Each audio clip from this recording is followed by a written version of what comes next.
Welcome to Webline.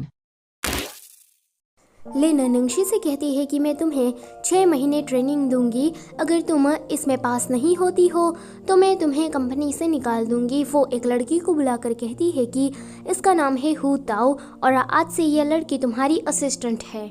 Who ताओ निंगशी से कहती है कि हेलो, तो निंगशी कहती है कि नाइस टू मीट यू।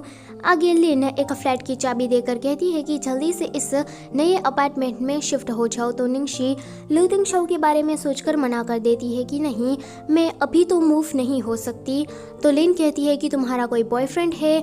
तो निंगशी कहती है कि नहीं, मैं बस कुछ पर्सनल रीजंस की वजह से अपने फ्रेंड के यहाँ रुकी हूँ और मैं जल्दी ही मूव हो जाऊंगी। लिन कहती है कि गुड, अच्छा है कि तुम्हारा कोई बॉयफ्रेंड नहीं है। मेन बात तो मैं तुम्हें बताना भूल ही गई कि तुम्हें प्यार व्यार के चक्कर में नहीं पड़ना है। ये चीज़ कंपनी के रूल के खिलाफ है। निंगशी कहती है कि मैं आपको शिकायत का मौका नहीं दूंगी, डोंट वरी।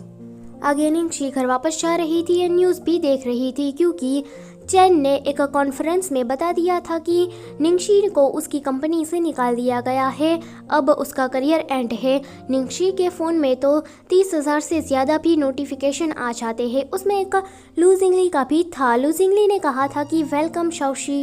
निंगशी कहती है कि ये लू जिंगली भी ना, पर लू तिंगशाओ वो तो लू जिंगली के मैसेज को वेबो में ही डाल देता है।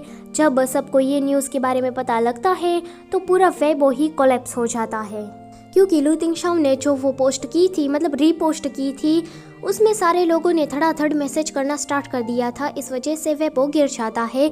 लू जिंगली कहता है कि ऐसा नहीं हो सकता। वो थोड़ा चिढ़ जाता है। वो कहता है कि भाई आपने मेरे मैसेज को फॉरवर्ड किया तो वेबो गिर कैसे सकता है, ये वेबो वाले भी ना। वो चिल्ला रहा था। निंगशी आती है। वो कहती है कि सेकंड यंग मास्टर, आप इतनी ज़ोर से चिल्ला रहे हैं कि मुझे गेट तक आपकी आवाज़ आ रही है। लू तिंगशाओ कहता है कि तो तुम आ गई। लू जिंगली कहता है कि अब से तुम गोल्डन एज के लिए काम करने वाली हो। गोल्डन एज का नाम चाइनीज़ में शेंगशी ग्रुप है।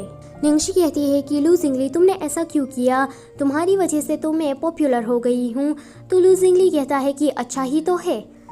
निंगशी कहती है कि पर सारे लोग मेरे बारे में ये बात कर रहे हैं कि निंगशी ने किसी अमीरजादे को फंसाया है एंड शेंगशी ग्रुप में ज्वाइन हुई है। लू जिंगली थोड़ा चुप हो जाता है। लू तिंगशाओ तो आग बबूला हो रहा था। उसे देखकर लू जिंगली कहता है कि ये सब नॉनसेंस बातें हैं। अगर वो अमीरजादा मेरा भाई है तो फिर कोई प्रॉब्लम नहीं है। जियांग मुए निंगशी को कॉल करके बताता है कि निंगशी, तुमने शेंगशी ग्रुप में एंट्री ले ली और तुमने मुझे बताया भी नहीं। निंगशी इन दोनों से कहती है कि माफ़ करना, मुझे जाना पड़ेगा। वो कहता है कि तुमने मेरा ईमेल अभी तक चेक नहीं किया है। निंगशी कहती है कि माफ़ करना, मैं भूल गई। वैसे उस ईमेल में ऐसा है क्या? तो जियांग मुए कहता है कि खुद ही देख लो।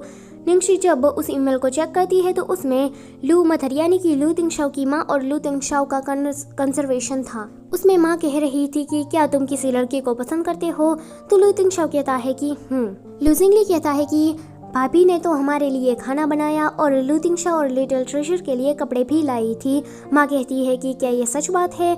तो लू तिंगशाओ कहता है कि जियांग मुए कहता है कि तुम समझी कि नहीं समझी?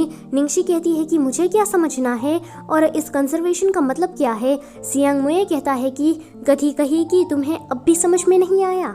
वो फिर उसे दूसरा मैसेज दिखाता है जिसमें लू तिंगशाओ ने निंगशी को जियांग मुए के सामने किस किया था, वही वाला। निंगशी जियांग मुए से कहती है कि ये बात मुझे कैसे नहीं पता है। जियांग मुए कहता है कि तुम दारू पी कर बेवड़ों की तरह पड़ी थी और मैं तुम्हें छोड़ने के लिए जा रहा था पर लू तिंगशाओ बीच में आ गया। निंगशी कहती है कि ये सब तो ठीक है पर अभी अभी मैंने शेंगशी ग्रुप को ज्वाइन किया है, मुझे इस प्यार व्यार के चक्कर में नहीं पड़ना है और जहाँ तक लू तिंगशाओ की बात है तो वो मुझे कोई भी नुकसान नहीं पहुँचाएगा।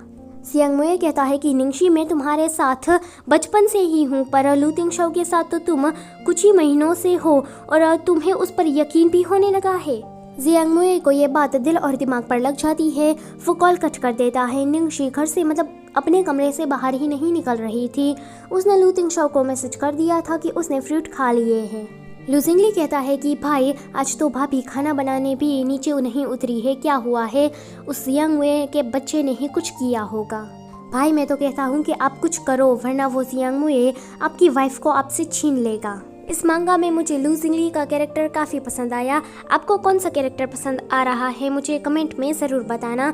Also thank you for watching.